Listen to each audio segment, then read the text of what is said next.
Halo, selamat datang di channel Redaksi Jurnal. Menanti statement Prabowo soal pendukungnya yang dipenjara 4 tahun, ditulis oleh Manuel di siwar.com.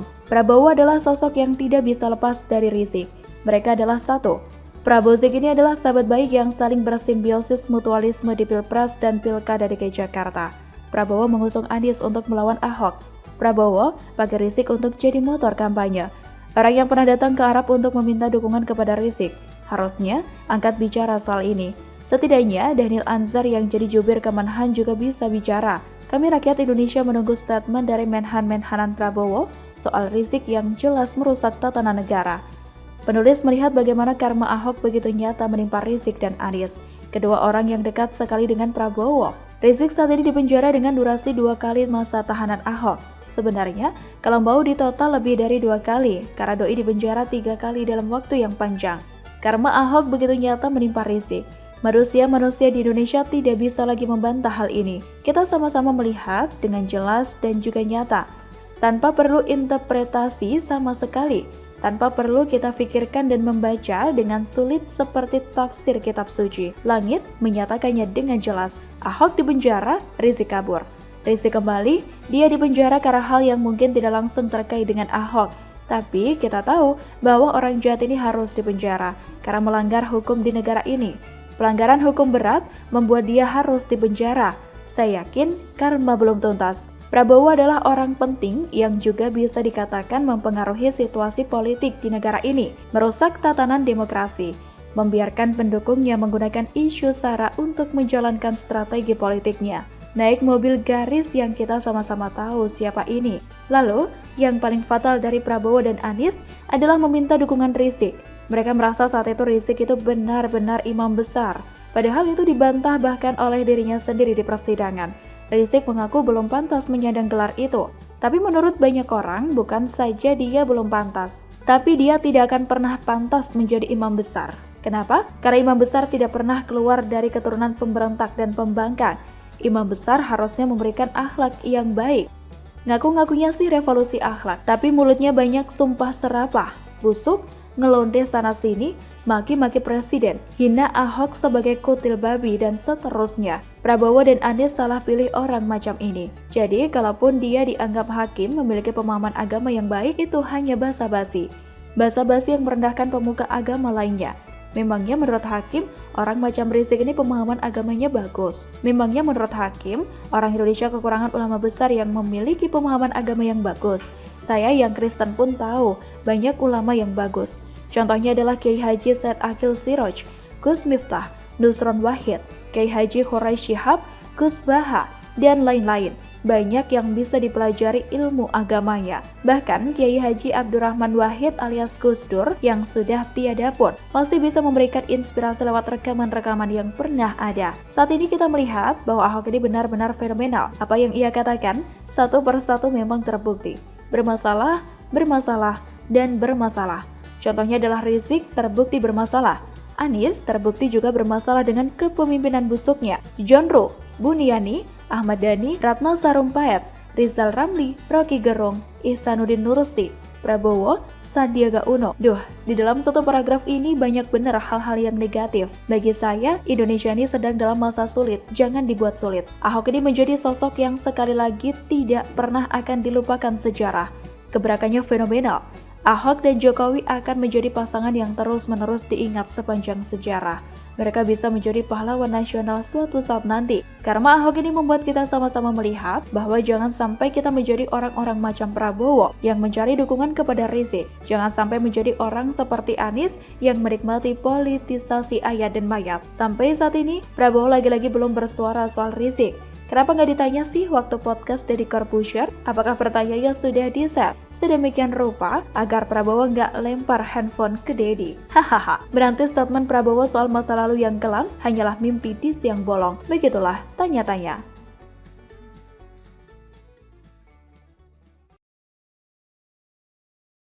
Halo, selamat datang di channel Redaksi Jurnal. Rizik bisa bebas beberapa bulan jelang Pilpres 2024, ditulis oleh Alifur Rahman di siwar.com. Kita mungkin sedang bahagia karena Rizik akhirnya divonis 4 tahun penjara. karena vonis ini lebih lama dari vonis sebelumnya.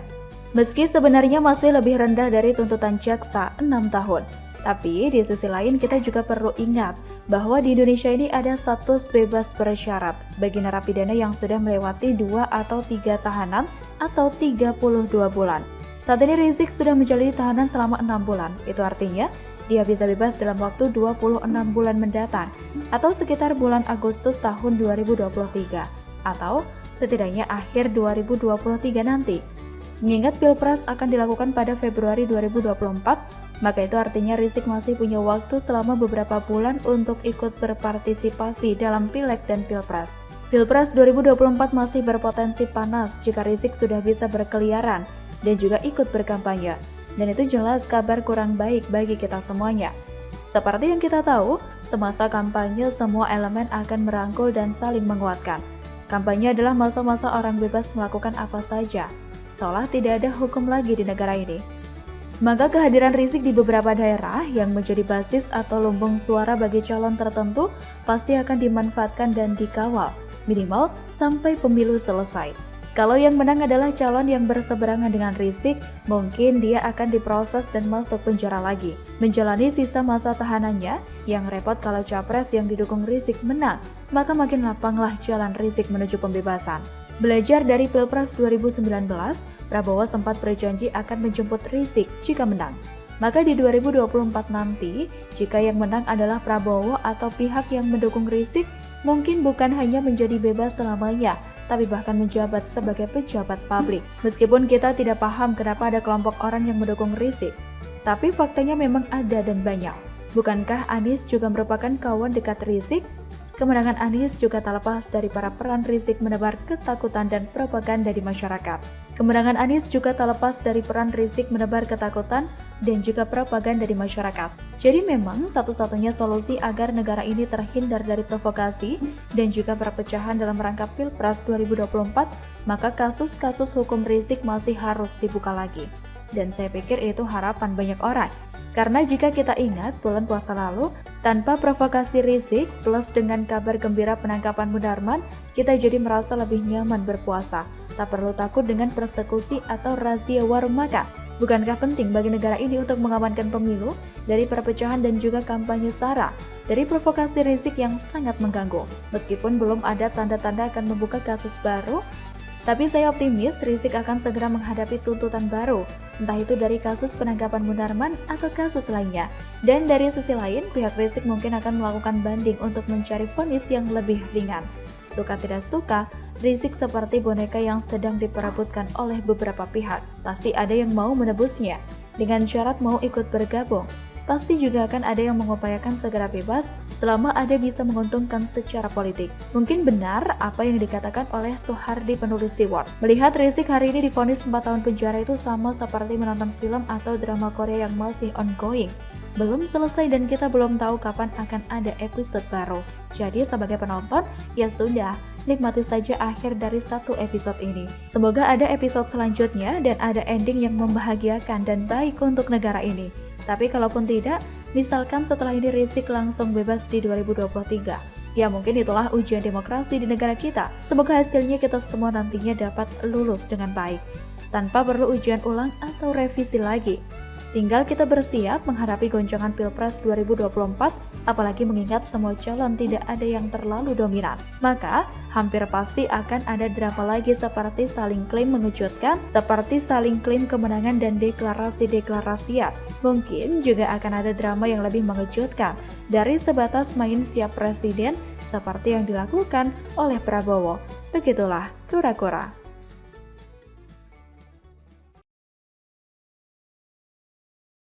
Halo, berjumpa kembali di channel Redaksi Jurnal. Rizik syarat banyak nama dalam pledoi. Nanti kalau dilaporkan massal, kabur kemana lagi? Ditulis oleh Sardi di steward.com. Rizik sepertinya panik, bukan lagi panik, tapi sudah sangat panik ketika tahu dirinya dituntut 6 tahun penjara oleh JPU dalam kasus tes swab Rumah Sakit Umi Bogor. Dia tidak rela. Kelihatannya sampai mati pun dia akan melawan. Terbukti dari pembacaan pledoi dia menyeret banyak nama. Salah satunya adalah membandingkan dirinya dengan kasus Joko Chandra. Dia menyebut tuntutan jaksa 6 tahun penjara terhadap kasus pelanggaran prokes lebih tinggi ketimbang kasus korupsi. Pada kasus Joko Chandra, dia hanya dituntut 4 tahun. Rizik mempertanyakan tidak ada yang dituntut lebih tinggi dari dirinya dalam kasus tersebut. Nama lain yang disebut dalam pledoi adalah siapa lagi kalau bukan Ahok. Ahok saat itu dituntut 1 tahun penjara, tapi divonis 2 tahun penjara. Ahok merasa ini tidak adil. Mungkin dia bingung kenapa kasus penistaan agama hukumnya jauh lebih kecil daripada kasus pelanggaran prokes. Namun selanjutnya adalah trio pegiat media sosial yang sudah terkenal berani melawan para kadron dan lantang menyuarakan bela NKRI, Denny Siregar, Abu Janda, dan Ade Armando. Rizik cerita saat pertemuannya dengan Kapolri saat itu, Tito di Mekah, dia mengaku siap tak terlibat politik praktis dalam Pilpres 2019, asalkan 3 syarat terpenuhi, yang mana salah satunya adalah meminta semua pihak yang menista agama harus diproses sesuai hukum. Dia meminta Abu Janda, Ade Armando, dan Denny Siregar diproses hukum seperti Ahok. Ade Armando bahkan mengatakan Rizik sakit mental. Rizik sudah sakit mental. Di persidangan dia malah nyebut-nyebut nama saya, Denny dan Abu. Mungkin efek kebanyakan chat mesum. Balas Ade Armando di akun Facebook. Waduh, pedes banget ya. Rizik dan kelompoknya sepertinya sangat dendam sekali dengan orang ini. Maklum sajalah, ketiganya ini terkenal suka nyindir dan bikin kelompok sebelah kayak cacing kepanasan. Benci dan amarah mungkin sudah mendidih. Nama selanjutnya adalah Wali Kota Bogor Bima Arya. Saya sudah menuliskan soal ini. Terjadi perseteruan di antara keduanya saat Bima Arya menjadi saksi. Keduanya saling menuding tukang bohong. Bahkan, beberapa hari lalu, gerombolan pendemo yang menuntut pembebasan Rizik malah memaksa masuk ke Balai Kota Bogor. Jadi, kalau Rizik menyeret Bima Arya, wajar. Rizik juga mengungkit Ahok dan Menko Perekonomian Erlangga Hartarto yang merahasiakan pernah terkena COVID-19. Ini sebenarnya beda.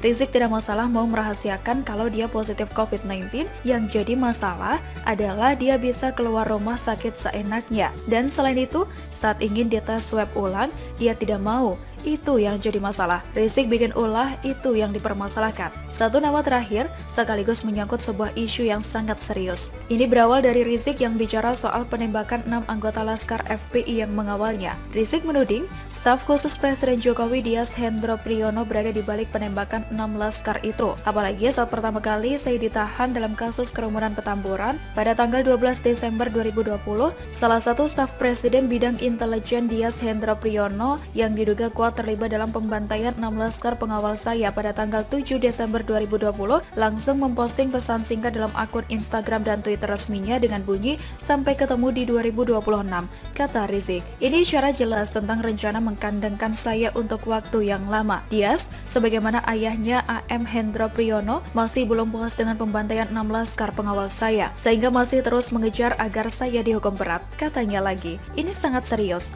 Apalagi Rizik hanya melempar statement tanpa bukti, hanya berupa pledoi, diduga kuat, hanya dugaan. Rizik benar-benar sudah putus asa sekali. Kalau menurut Ade Armando, Rizik ini tudingan terhadap staf khusus Presiden, apalagi nanti kalau pendukungnya yang rada-rada jarang mikir pakai otak itu menyimpulkan kalau Jokowi terlibat, harus ditindak tegas. Rizik, apakah sudah yakin dengan statement dan menyeret nama orang lain? Nanti kalau mereka laporkan balik rame-rame, kasus makin banyak loh. Mau kabur kemana, apalagi sekarang saat pandemi tidak gampang keluar negeri. Tapi seru juga kalau Rizik dilaporkan gara-gara ini. Makin nangis dah. Bagaimana menurut Anda? Silahkan tulis komen Anda di kolom komentar. Like, subscribe, dan share ke sosial media kalian. Redaksi Jurnal pamit. Sampai jumpa.